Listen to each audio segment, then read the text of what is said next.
Hello friends, welcome to my YouTube channel. आज हम chemistry पढ़ेंगे और केमिस्ट्री में हम फर्स्ट चैप्टर से स्टार्ट करेंगे। जैसे कि पहला मोल कंसेप्ट से हम स्टार्ट करेंगे और उसमें हम जो इम्पोर्टेंट इक्वेशंस है उसी से स्टार्ट करेंगे, जिससे आप अपने आप से बुक पढ़ेंगे तो आपको सब कुछ अपने आप से समझ में आ जाएगा। तो मोल कंसेप्ट हम स्टार्ट करते हैं। तो मोल कंसेप्ट के अंदर सबसे पहला इम्पोर्टेंट है कि नंबर ऑफ़ मोल्स कैसे निकालना है। तो नंबर ऑफ़ मोल्स निकालने के लिए तीन इक्वेशन होते हैं। जैसे कि फर्स्ट है number of moles is equal to number of atom या आयन या मॉलिक्यूल अपॉन Na, मतलब कि एवोगैड्रो आंक। ठीक है। सेकंड है नंबर ऑफ़ मोल्स निकालने के लिए mass of substance in gram upon moles mass in gram into mole inverse. ठीक है।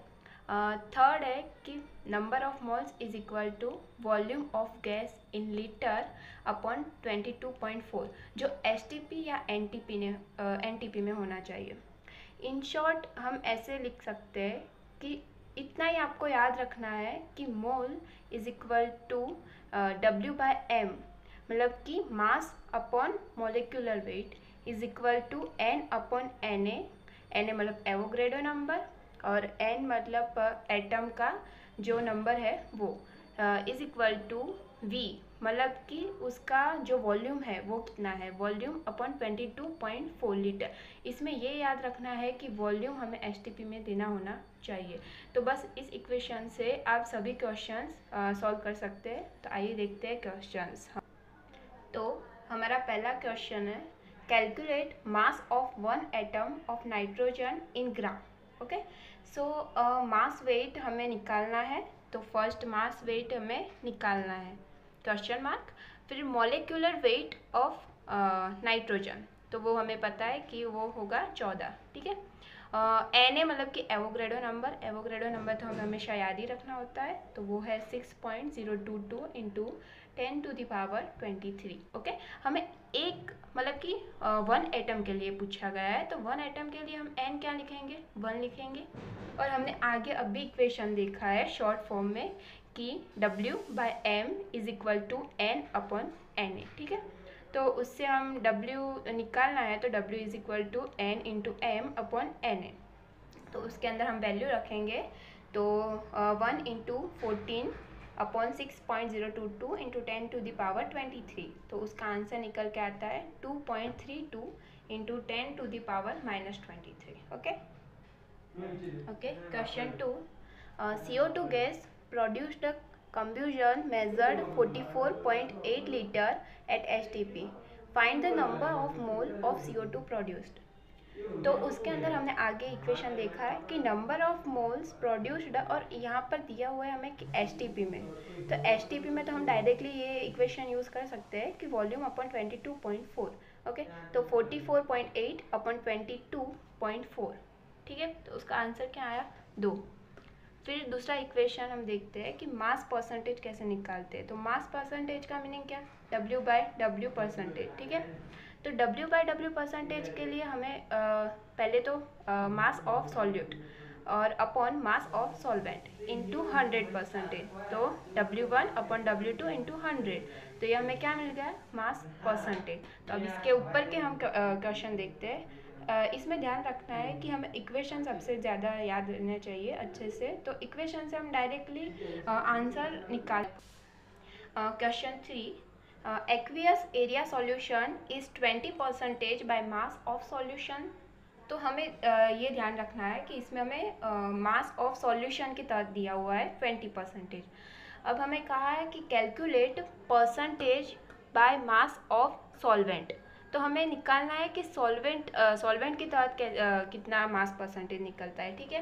तो हमें 20% W/W दिया हुआ है। तो अब हम ये सॉल्यूशन के लिए है, तो हम इसे ऐसे लिख सकते हैं कि 100 grams solution have 20 grams solute.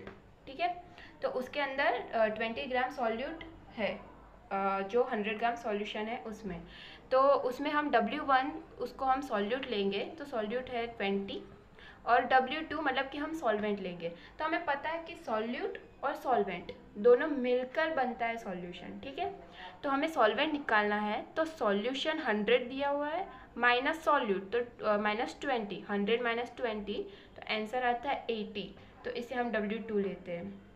और हमने आगे इक्वेशन देख लिया है कि mass of solvent is equal to W1/W2 into 100%। इसका मतलब है W1 मतलब सॉल्यूट अपॉन सॉल्वेंट इंटू 100%, ठीक है। तो हमें सॉल्यूट दिया हुआ है 20, मतलब कि हमने निकाला 80 वो है सॉल्वेंट, तो 20/80 इंटू 100 इज इक्वल टू 25%। तो अब आता है PPM निकालना। तो PPM मतलब कि पास्ट पर मिलियन। तो पास्ट पर मिलियन तो उसका इक्वेशन होता है कि mass of solute upon mass of solution into 10⁶। ठीक है, इसके अंदर कोई क्वेश्चंस करने की ज़रूरत नहीं है, क्योंकि क्वेश्चन में डायरेक्ट ही पूछा होगा कि PPM निकालिए और मास ऑफ सॉल्यूट दिया होगा और मास ऑफ सॉल्यूशन दिया होगा इंटू 10⁶, ठीक है। अब PPM के प्रकार है कि PPT तो मतलब कि पास्ट पर 1000, ठीक है। तो 1000 है तो ये इक्वेशन, पर इसमें 10⁶ की जगह आएगा 10�3। और पास्ट पर बिलियन, तो पास्ट पर बिलियन हमें क्वेश्चन में पूछा हो तो यही mass of solute upon mass of solution पर इंटू 10⁹। तो इसके कोई आगे क्वेश्चन करने की ज़रूरत नहीं है, क्योंकि इसमें डायरेक्ट ही इक्वेशन कि बेस आंसर निकल जाएगा। नया टॉपिक जिसका नाम है मोल फ्रैक्शन, ठीक है। मोल फ्रैक्शन को हम x की तरह दिखाते हैं, ठीक है। मिक्सचर ऑफ A और B हम धार लेते हैं, जैसे कि A और B का मिक्सचर है, ठीक है। तो मिक्सचर के अंदर हमेशा मोल फ्रैक्शन निकालना होता है, ठीक है। मोल फ्रैक्शन ऑफ A निकालना है हमें, तो उसका इक्वेशन है XA is equal to NA/NA plus NB, B के मोल और A के मोल दोनों का प्लस NA/NA प्लस NB, ठीक है। मोल फ्रैक्शन ऑफ B तो उसे निकालने के लिए XB is equal to NB/NA plus NB, जिसका मोल फ्रैक्शन निकालना है उसके मोल अपॉन दोनों के प्लस मोल अपॉन में आता है, ठीक है। और इसमें खास तरह से याद रखना है कि XA plus XB is equal to 1। जैसे कि हमें क्वेश्चन में दिया होगा कि मोल फ्रैक्शन हमें XA का दिया है 0.52, ठीक है। तो हमें अपने आप से ही पता लग जाना चाहिए कि XB का निकालना है हमें, तो 1 माइनस 0.52 हमें करना पड़ेगा, ठीक है। इसमें मैंने लिखा है नीचे कि NA का मतलब होता है कि number of mole of A in mixture, और NB का मीनिंग होता है number of mole of B in mixture, ठीक है। अब देखते हैं उसके बेस पर क्वेश्चन। तो question number 4, A solution contains 25% of water, 25% of ethanol and 50% of acetic acid by mass. Calculate the mole fraction of water, ठीक है। हमें क्वेश्चन में दिया गया है कि एक सॉल्यूशन है, उस सॉल्यूशन में 25% वाटर और 25% इथेनॉल और 50% एसिटिक एसिड तीनों का मिक्सचर है, ठीक है। तो अब हमें उसमें ऐसा पूछा है कि मोल फ्रैक्शन x निकालना है हमें वाटर का, तो x ऑफ वाटर हमें निकालना है। तो हमने आगे इक्वेशन देखा, तो उसके मतलब पे हमें पता चलेगा कि वाटर का मोल फ्रैक्शन निकालना है, तो वाटर का mole fraction is equal to mole of water upon सभी जो मिक्सचर में जो भी कंटेंट है उन सब का मोल नीचे प्लस करना है, ठीक है। तो देखते हैं, let the total mass of solution हमें 100 ग्राम, ऐसा हम सोच लेते हैं कि 100 ग्राम है, क्योंकि हम ये परसेंटेज में निकालते हैं, तो 100% ऑफ तो सॉल्यूशन होगा ही होगा, ठीक है। उसके अंदर 25% वाटर, 25 इथेनॉल, 50% एसिटिक एसिड है, तो हम इसे ग्राम में देख सकते हैं, ठीक है। तो टोटल ऑफ सॉल्यूशन 100 ग्राम्स है, mass of water 25 grams, mass of acetic acid 50 grams, mass of ethanol 25 grams, ठीक है। अब हम मोल्स ऑफ वाटर निकालते हैं, तो मोल तो हमने सबसे पहले ये इक्वेशन देखा है कि मोल निकालने के लिए वेट अपॉन मॉलिक्यूलर वेट, ठीक है। तो moles of water is equal to 25 gram water है और अपॉन उसका मॉलिक्यूलर वेट कितना है 18, तो उसका आंसर निकल के आता है 1.388, ठीक है। ऐसे ही हमने इथेनॉल का निकाला, एसिटिक एसिड का निकाला, ठीक है। अब इसके टोटल मोल्स हमने कर दिए 1.388 प्लस 0.543 प्लस 0.833, तो उसका आंसर मिला 2.764। ठीक है, अब तो सिंपल हो गया कि हमें मोल फ्रैक्शन ऑफ वाटर निकालना है।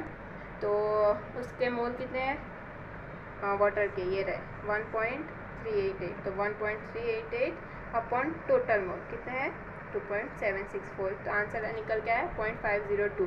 अगर आपको जैसे कि एसिड का पूछा होता तो आप क्या करते, एसिडिक एसिड के कितने हैं 0.833, तो 0.833 एक्स ऑफ एसिटिक एसिड, तो 0.833 अपन टोटल कितने हैं 2.764। ऐसे ही अगर आपको इथेनॉल का पूछा होता तो इथेनॉल का कितना है मोल 0.543 अपन टोटल 2.764। ठीक है, किसका इथेनॉल का। ठीक है, तो एकदम सिंपल हो गया है ये। ओके, तो ठीक है, अब हम नया टॉपिक देखते हैं मोलालिटी। ठीक है, मोलालिटी को हम स्मॉल एम से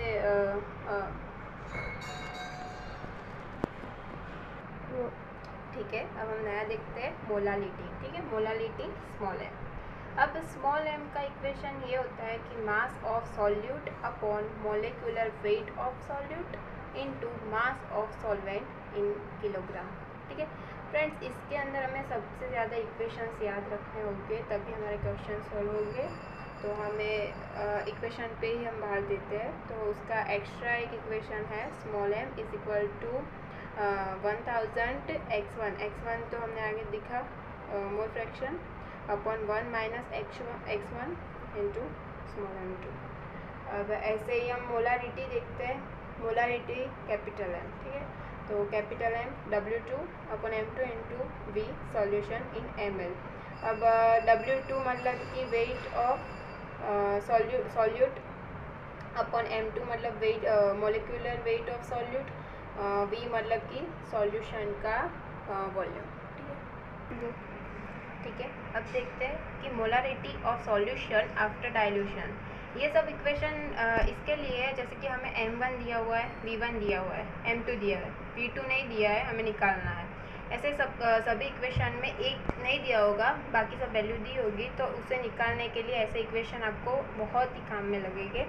जैसे कि molarity of solution after dilution ऐसा क्वेश्चन में पूछा हो तो directly M1 V1 is equal to M2 V2। ठीक है, ये मोलारिटी है, M मतलब मोलारिटी इंटू V मतलब वॉल्यूम। ठीक है, अब molarity of solution after mixing ऐसा क्वेश्चन पूछा है। अगर मिक्सिंग का हो ना तो M1 V1 plus M2 V2, directly हम ऐसा नहीं लिख सकते कि M1 V1 is equal to M2 V2। Mixing किया हुआ है तो M1 V1 plus M2 V2 is equal to M3 हमें निकालना होगा, और V1 प्लस V2, ये V1 और V2 दिया होगा, हमें M3 निकालना होगा। ठीक है, molarity of mixture of acid and base, तो M of acid in mixture is equal to M1 V1 minus M2 V2 upon V1 plus V2।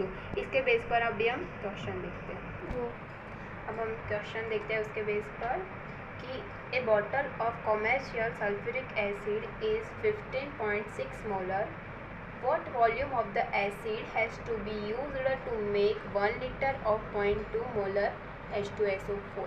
ठीक है, तो इसमें मिक्सचर हमें कहीं पर दिया हुआ नहीं है। ठीक है, तो हम directly M1 V1 is equal to M2 V2। ठीक है, तो M1 15.6, V1 निकालना है, M2 0.2, V2 1 litre, directly answer आ गया 12.8 m। ठीक है, अब दूसरा क्वेश्चन देखते हैं। 3.5 litre of 0.01 molar NaCl is mixed with 1.5 litre of 0.05 mole NaCl। What is the concentration of the final solution. ठीक है, तो इसमें मिक्सड लिखा हुआ है, तो इक्वेशन क्या आएगा M1 V1 plus M2 V2 is equal to M3 V3। तो M1 हमें दिया हुआ है 0.01, V1 हमें 3.5 लीटर दिया हुआ है, और M2 हमें दिया है 0.05 मोलर, V2 दिया हुआ है 1.5 litre is equal to M3, और V3 मतलब V1 प्लस V2। ठीक है, तो वो मिल गया 5। M3 का आंसर निकल के आ गया 0.022 मोलर। ठीक है, अब ये मोस्ट IMP इक्वेशन है, ये इक्वेशन याद रखें, इससे बहुत सारे क्वेश्चन आते हैं नीट जेई सब में। ठीक है, तो हमें डेंसिटी दी हुई है, मोलारिटी दी हुई है, मोलिकुलर वेट हमें पता होता है अपॉन 1000। ये मोलरिटी जैसे कि हमें निकालने के लिए कहा है, या फिर डेंसिटी नहीं दी हुई है वो निकालना है, ये सब कुछ दिया हुआ है। मतलब ऐसे कुछ भी करके हमें क्वेश्चन पूछा होता है, एक अननोन होता है उसे हमें निकालना होता है, ठीक है। तो ये इक्वेशन इम्पॉर्टेंट है, तो याद रखिए। अब सबसे इम्पोर्टेंट लिमिटिंग रिएजेंट कैसे निकालते हैं, ठीक है। तो लिमिटिंग रिएजेंट तो percent yield is equal to actual of the product upon theoretical of the product, ठीक है। अब last question, calculate the amount of CaOH twice formed when 56 gram of CO reacts with 10 gram of H2O, ठीक है। तो इसका equation तो एकदम simple है, CO plus H2O it gives CaOH twice, और ये इक्वेशन संतुलित है, तो इसके लिए ये भी 1 मोल है और ये भी 1 मोल है, तो ठीक है। तो सबसे पहले हमें मास रेशियो निकाल देना है। मास रेशियो मतलब कि उसका दोनों 1 मोल है, तो हम ऐसा लिख सकते हैं, इसका मोलिकुलर वेट इतना मास है 36 ग्राम, इसका मोलिकुलर वेट कितना होगा 18 ग्राम्स, और CaOH twice का 74 ग्राम्स, ठीक है। और अवेलेबल रेशियो कितना है, कितना दिया हुआ है हमें 56 gram of CO reacts with 10 gram of H2O, तो 56 ग्राम CO है और 10 ग्राम H2O है, ठीक है। तो अब डायरेक्टली हम ऐसा बोल सकते हैं कि 18 grams H2O it gives 74 gram CaOH twice, मतलब कि 80 ग्राम H2O अगर रिएक्शन करेगा तो हमें 74 ग्राम CaOH twice मिलेगा। तो अगर 10 ग्राम्स H2O रिएक्ट करेगा तो उससे हमें कितना ग्राम CaOH twice मिलेगा, तो डायरेक्टली 10 इंटू 74 अपॉन 80, तो डायरेक्टली आंसर हमें क्या मिल गया 41.1 ग्राम, ठीक है। इस क्वेश्चन में ये भी याद रखना है कि इस क्वेश्चन में हमने यहाँ पर H2O के बेस पर हमने CaOH twice निकाला।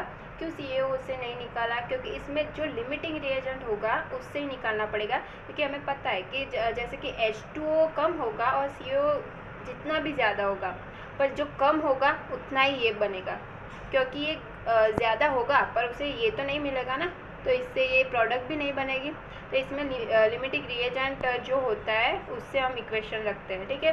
तो लिमिटिंग रिएजेंट तो हमने आगे ही लिखा कि जो हमें मिल गया, जो हमें दिया हुआ है अवेलेबल है 10 अपॉन वेट अपॉन उसका जो मोलिकुलर वेट जो थियोरिकल वेट है वो 18, ठीक है। तो इसमें 56 अपॉन 36, तो इसका जो आंसर निकल के आएगा उसमें जो सबसे कम होगा ना वो लिमिटिंग रिएजेंट होगा। तो इसमें तो हमें दिखता ही है 10 अपॉन 80 सबसे कम होगा, तो H2O क्या होगा लिमिटिंग रिएजेंट होगा। इसके लिए हमने ये इक्वेशन H2O के बेस पर रखा है, ठीक है। सो फ्रेंड्स, आपको ये वीडियो अच्छी लगी है तो please like share and subscribe.